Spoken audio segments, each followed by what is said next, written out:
so much for coming. Now you will know what I'm always doing in the library.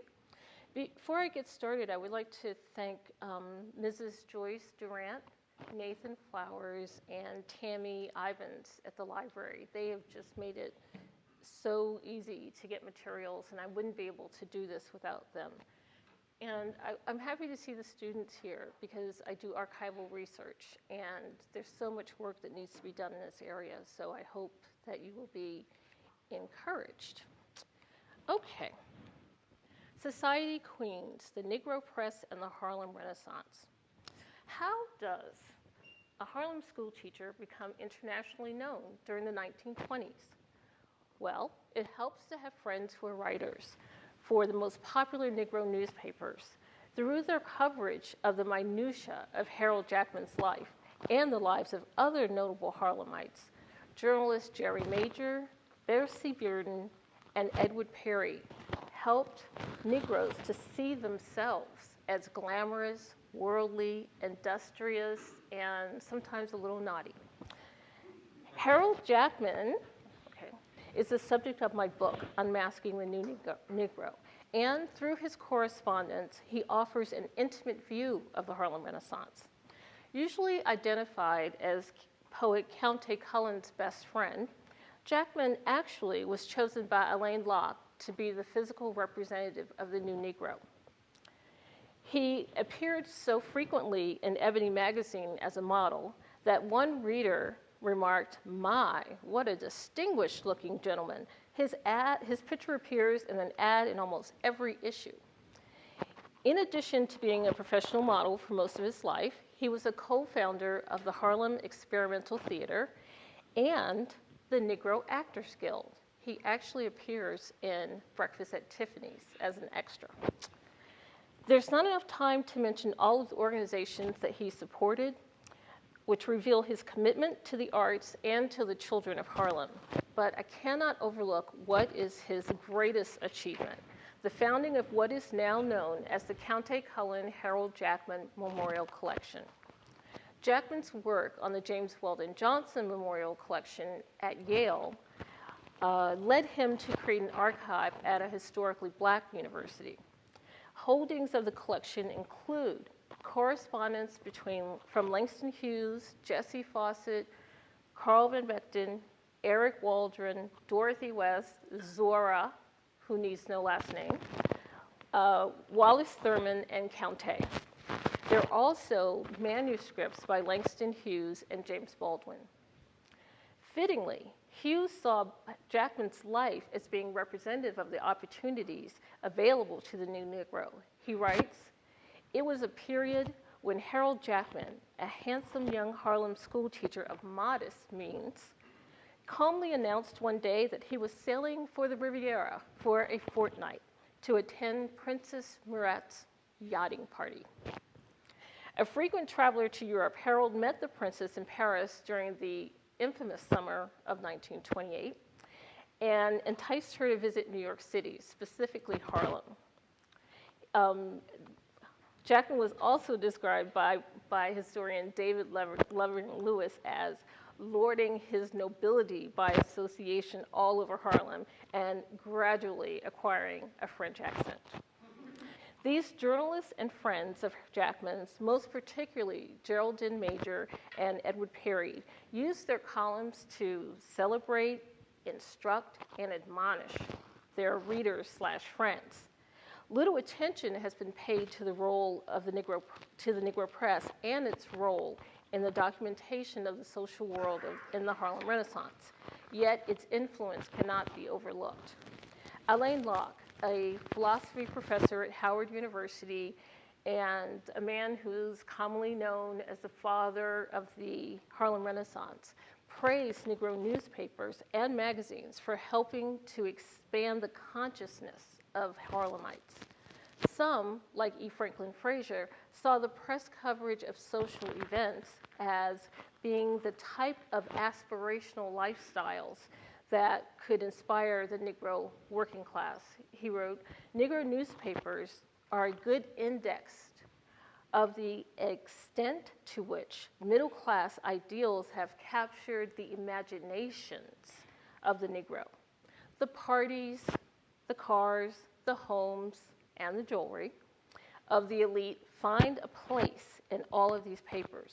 There was a sense that the descriptions of the teas and the concerts, the get-togethers and the bon voyage parties and other social events involving Negroes in London and Paris were not represented what was possible for all Negroes and were not merely displays of wealth and privilege. In his first autobiography, The Big C, Langston Hughes states that the average Harlemite had no knowledge of the Harlem Renaissance and felt that if it was taking place, it hadn't raised their wages any. Yet, they were clearly intrigued by the social lives of their brethren. The extensive press coverage of the 1928 wedding between Yolanda Du Bois, the only surviving daughter of renowned scholar W.E.B. Du Bois, and poet Countee Cullen surpassed the coverage of any wedding before and after. It was seen as the social event of the Harlem Renaissance and a rebirth. People were very emotionally invested, so emotionally invested that 5,000 people showed up, uninvited.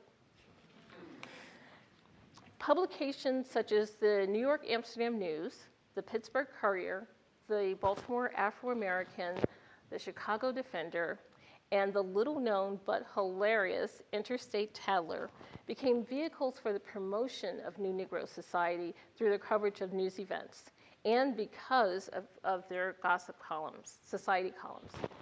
They were important tools in eradicating the image of the old Negro. The Negro press, particularly the society columns, perfected and maintained this image of the new Negro as middle class, well-educated, highly cultured, well-traveled, and civic-minded.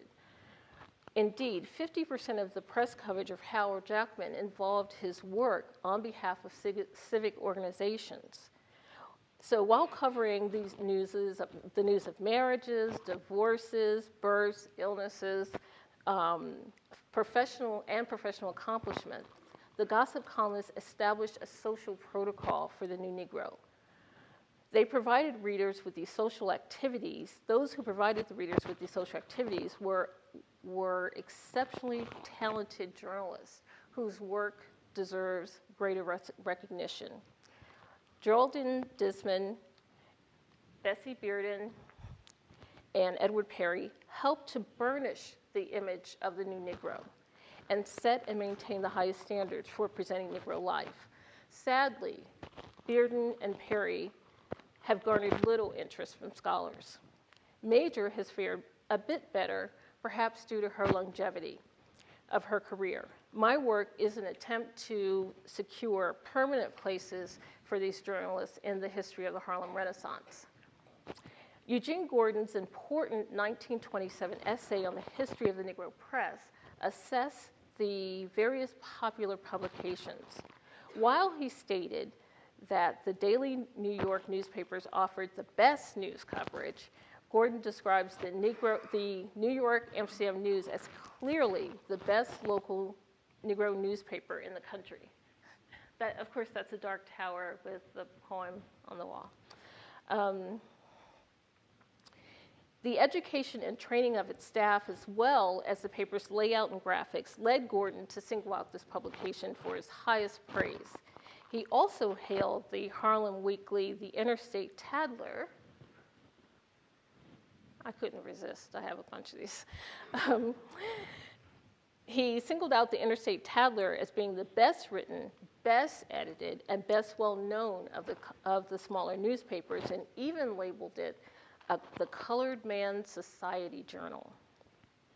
While celebrated artists such as Nina Mae McKinney, Bert Williams, Paul Robeson, Jules Budsoe, Bill Bojangles Robinson, Nora Holt, and Ethel Waters often appeared in the society columns, it was the regular citizens of Harlem who were its stars. The columns centered on the lives of the married, the well-educated, the professional, and the artistic. Interestingly, there are very few mentions of the toll that the economic depression must have taken on the Harlem elite. Each spring and summer, they continued to travel abroad. Also, racism is rarely addressed, despite the overt and subtle forms of segregation that existed during the time. Geraldine Hodges Dismond Holland Major, Jerry, AKA Jerry Major, was the grande dame of Negro society and its leading gossip columnist. With her beauty and innate sense of style, she epitomized glamour. She also defined and defended the Black elite. Born on July 29, 1894, she earned a bachelor's degree in philosophy from the University of Chicago in 1915. Just think about that. She also earned graduate degrees at Chicago Teachers College, Columbia University, and New York University. In 1917, she married Binga Dismond, and whom she later divorced. But they moved from Chicago to New York, where her marriage ended and her career began. Binga became a powerful and well-known physician, and the Dismonds lived on Strivers Row, where Jerry recalled life during the 1930s as being gay and wonderful, with luncheons, bridge parties, and formal white tie dances. Everybody seemed to have everything: cars, boats, summer homes. Her vibrant personality is clear in her book, Black Society. She openly acknowledged her first husband's nearly constant infidelity, and about her second marriage to Gilbert Holland, a Canadian singer. Major wrote, and I quote, "The marriage lasted less time than it takes to write about." She later married mortician John Major in Buenos Aires in 1946, and they were married until his death. Described as, quote, "a jet setter before there were jets," Major was a well-known traveler. Lawrence Otis Graham noted her influence on Negro society in his book, Our Kind of People, Inside America's Black Upper Class, when he described her as the best-known chronicler of Black society from the 1920s to the 1970s. Actually, she wrote until 1984. Her last column and obituary appeared in the same issue of Jet. So like many Negroes, Major was active politically. She was a member of the National Council of Negro Women, the NAACP, and a life member of the Negro Actors Guild. She was the New York Society editor for the Pittsburgh Courier from 1924 to 1927. She left the Courier to become the managing editor of the Interstate Tatler, a position she held until 1932. One of her most significant achievements was hosting WABC's radio show, Negro Achievement Hour, which introduced the public to Negro intellectuals, politicians, artists, and entertainers. She was also the women's editor for the New York Amsterdam News from 1948 to 1953. I wanted to give you an example of her work. So I'm going to tell you about a very unusual event. An annual social event held during the Harlem Renaissance was the Hamilton Lodge Drag Ball. Geraldine Dismond's column provides a much-needed female voice to this event, in which men impersonated women and women impersonated men. Actually, Jerry described them as being women who outmen the men and men who outmen the women. Other articles about the ball ridicule the participants while assuring readers of the writer's manliness. Major's coverage was indicative of her respectful attitude towards difference. She does not dwell on the sexual orientation or the sexual lives of the ball's participants. Rather, she saw the ball as being an agent of liberation. She made no reference to all the fights and assorted things that took place during the ball. Her column on the 1929 Hamilton Lodge Ball, which was always held around this time of the year, February, it began with a celebration of individuality. She writes, the greatest joy of life is being able to express one's inner self. The second greatest joy is to mingle with one's kind. The third greatest joy is to receive the plaudits of one's fellows. Her tone was intimate and yet serious. She saw the ball as a place of safety, acceptance, and fellowship. And I should add, some people got really wrapped up in the ball and didn't want to take off their costumes. So they would walk down the street just dressed as women and then get arrested. He grew his hair out for the ball. He needed to show it off. This is what the guy said. It was his 8th arrest. Anyway, let's see. She described the ball in great detail and captured the enthusiasm of the crowd. The participants were, in her words, gorgeous and exquisitely gowned. She focused on the performance of the participants and took care to list those by name with superior costumes. This was a place that mingled downtown, uptown, black, white, upper class, and lower class. And there was always a pageant to see who had the best looking costume. And things got interesting when people didn't win. People got a little ugly when they didn't win. But anyway, it's her work for the Interstate Tattler that contributes a great deal to our understanding of the Harlem Renaissance. She described the Tattler as having a magazine format and covering society news, theater and entertainment stories, gossip, sports, and politics. She declared that the Tattler was one of her most exhilarating experiences as a journalist. As the managing editor, I had to make up dummies, handle hot type, read it upside down, and know the different typefaces and sizes for layouts. I used to take the copy to press and stay with it until it rolled off completed. Social Snapshots, which appeared in the Tattler every Friday, was Jerry Major's primary social column and the premier social vehicle for the Black elite. She often wrote about these intimate get-togethers, and you can perhaps read that. She's talking about a wedding. In addition to her columns, Social Snapshots, and this is another one. I'll show you that. And she's always promoting this idea of Blackness as being kind of liberation. I mean, these little girls are taking dance classes. They're not mopping the floors. Oh, yeah. So in addition to her columns, Social Snapshots and Between Puffs, Ms. Disman also wrote a column about New York society for the Pittsburgh Courier. She had so many columns in so many places, it's kind of interesting. Between Puffs by Lady Nicotine was a gossip column written anonymously and published in the Interstate Tattler. It was focused almost exclusively on entertainers. And of course, Lady Nicotine was actually Jerry.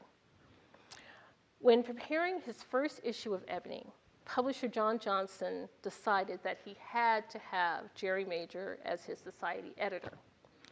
Major had social connections throughout the country, and it was these contacts that made her such a valuable addition to Johnson Publications. Well, John Johnson's first offer was refused. So, after learning of the upcoming coronation of Queen Elizabeth in 1953, he made first-class reservations for Jerry to attend as Ebony Society editor. Well, even Jerry Major could not turn down the future Queen of England. So she cried and cried and cried, but she left her job and she joined Ebony. She became an associate editor at Johnson Publications in 1953 and held that position until 1967 when she left to become the head of the Paris office. But she missed Harlem so much that after a few years she went back. Her column, Jerry Major's Society World, appeared in Jet. Do you know Jet? Okay. Barbershop? Use a barbershop hair salon. You know Jet. a weekly magazine published by Johnson Publications. It was popular with readers as it featured the marriages and anniversaries of well-educated, locally prominent African Americans. Jerry also covered the Washington social scene with debutantes, and she included news from well-known Black elite vacation spots such as Sag Harbor, New York, and Oak Bluffs, Massachusetts. Historically Black colleges and universities also received special mention. Jerry has been resurrected by novelist Persia Walker, who based her Harlem journalist sleuth character on Jerry, and she is a contemporary writer. Hopefully, her Lainey Price mysteries will lead readers to discover Jerry's society world. Well, there is one columnist who eludes me. The most fascinating gossip column is the Interstate Tattler's Town Tattle. The columnist is clearly an insider, as the columns contain personal information about upcoming vacations, extramarital affairs, and other secrets.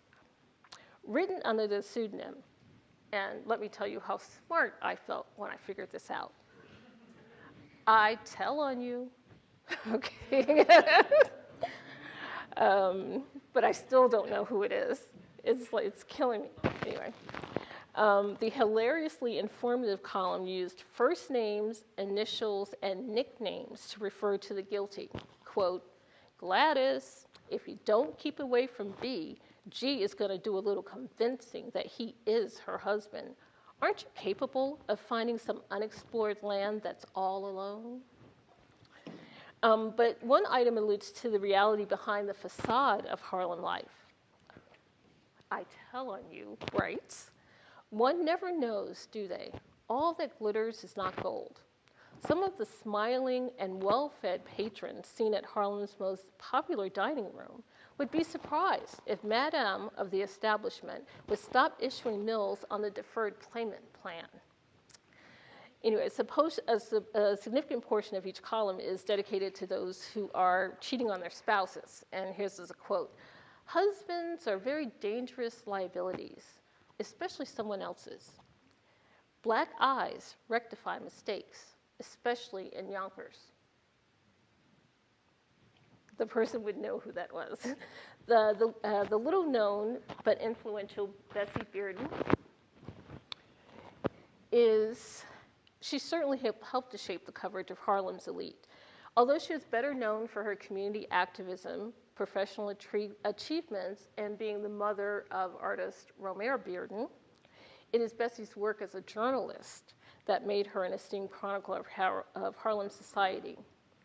Born in Atlantic City, New Jersey in 1891, Bessie Bearden wrote a column entitled Tidbits. She wrote columns entitled Tidbits on New York Society, and what's happening in and around New York for the Chicago Defender. She married Robert Bearden, a sanitation inspector with the New York City Department of Health. They both attended college and were firmly entrenched in Harlem's middle class. Bearden exemplified the modern woman and was seen as being typical of Harlem socialites, as she was married, employed, politically active, and socially conscious. Bearden became the first Negro woman to serve on the school board in New York City, a position she held until 1939. She was a founding member of the Negro Women's Democratic Association, and she also worked as a social worker. Her columns appeared weekly and had a leisurely, optimistic tone. I think her column is more typical of what you would expect from a gossip columnist. She described the spring and coming summer of 1927 as follows. From now on, the social world will receive lovely dances, parties, musicales, until late into the spring season, after which many of the smart set will be leaving for the seashores, mountains, or abroad to seek quiet. There were no snarky references to infidelity or other wrongdoings. She often included details about her own social life, as she hosted events and attended them with her very good friend, heiress Alelia Walker, and Harold Jackman, of course. Of particular note, of particular note is Bearden's moving article in the Chicago Defender on the funeral of James Weldon Johnson, who was killed and his wife injured when their car was hit by a passing train on a foggy, rainy night in 1938. Despite the brevity of the funeral, it lasted only 30 minutes. Her account captured the emotion of the event. Johnson's funeral service was conducted by Reverend Frederick Cullen, Countess' father. She emphasized the diversity of the funeral attendees while conveying the closeness that she had personally with Johnson. She writes, "They were there to see and hear, not to be seen, for they came in street, home, work, and kitchen clothes, a condition the deceased, more than anyone else, would have loved." Bessie Bearden died rather unexpectedly from pneumonia on September 16, 1943. The response to her passing was enormous. The New York Amsterdam News, the Pittsburgh Courier, and Philadelphia Tribune were among the numerous publications that covered her death and funeral. She was hailed as the great lady of Negro America by the Courier. Although her efforts have largely been forgotten, she merits attention for her work in journalism and for her dedication to political action. So in addition to her son, Romer, Bessie Bearden left behind a legacy of journalism and a commitment to her community. Her papers are part of the Schomburg collection at the New York Public Library, and hopefully they will help to cement her place in the history of Harlem. Now, although most of the identified columnists were women, there was one distinctive man in the group, Edward Perry. Journalist and actor, managed not to be just a member of the inner group, but an important chronicler of its events. He was a sought-after reporter who wrote for almost all of the major Negro publications. But meeting renowned party planner Elsa Maxwell in Paris in 1929 changed his life. Impressed by Maxwell, he sought to imitate and surpass her by becoming a party planner. So he did become the most sought-after party planner in Harlem and followed what he called the Maxwell method. A lengthy article on Perry in Ebony called him Harlem's Elsa Maxwell. Perry was a close friend to County Cullen and Harold Jackman. He seemed to be present at every important social event and was able to document them.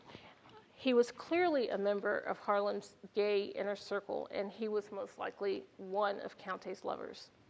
He played an important role at two of the most prominent funerals of the Harlem Renaissance for different reasons. At the funeral of Alelia Walker in August 1931, Perry was chosen to read Langston Hughes's poem written in memory of Walker and entitled For Alelia. He also covered the funeral for the Pittsburgh Courier. A key indication of his status was his role at the funeral of Claude McKay.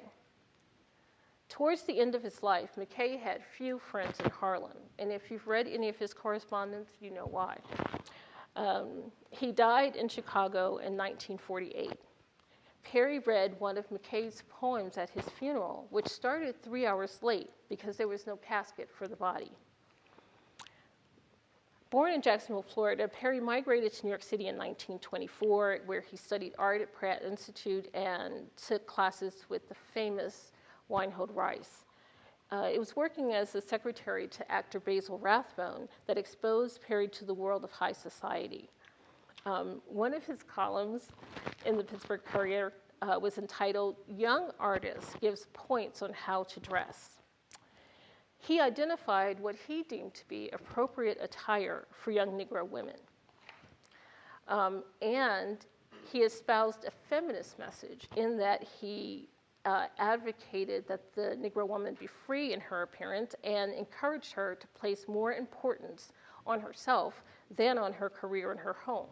He also, very thoughtfully, encouraged Negro women to wear more flattering colors. And instead of following trends, wear styles that suit their bodies. He was also adamant about the minimal use of cosmetics and took time to distinguish what were the appropriate colors for various skin tones. But it was the theater world that was Perry's special milieu. It should be noted that he helped to establish the practice that Negro journalists be given free tickets to all Broadway productions, not just the shows that featured Negroes. He also, along with Orson Welles and Carlton Moss, helped John Houseman to stage Macbeth in Harlem in 1936 for the Federal Theater Project. The production became known as the Voodoo Macbeth because of its setting in Haiti. Perry's view of the 64th annual Hamilton Lodge Drag Ball in 1931 provides a tantalizing look at the intersection of sexual orientation, fashion, voyeurism, and class. And I thought you'd find this an interesting difference from Jerry's. More than 7,000 people attended the 1931 ball. Attendance remained high even during the Depression. Perry's description is rich in detail, but his tone was respectful but always opinionated. He suggested that, at least for one night, those in attendance could freely express their sexual longings. The frolic, which was he writes, the frolic, which was respectfully called a masquerade, is the annual occasion upon which members of one sex who wish to impersonate members of another sex may throw off their inhibitions and assume the roles of their desire. It is also the occasion for Harlem's social elite, Broadway's thrill seekers, and all pseudoscientists of the metropolitan area to gather and watch the spectacle. Perry gave a lengthy description of the winning garment and managed to interview some of the participants. He noted that the white participants produced columns of superior quality, no doubt to their ability to purchase finer details, and finer materials. He goes into great detail about each outfit.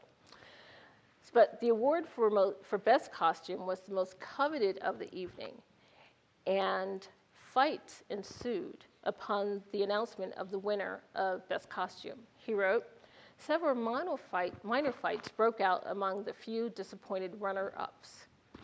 These slight altercations were broken up, however, by police and firemen before they reached the hair-pulling and wig-pulling stage."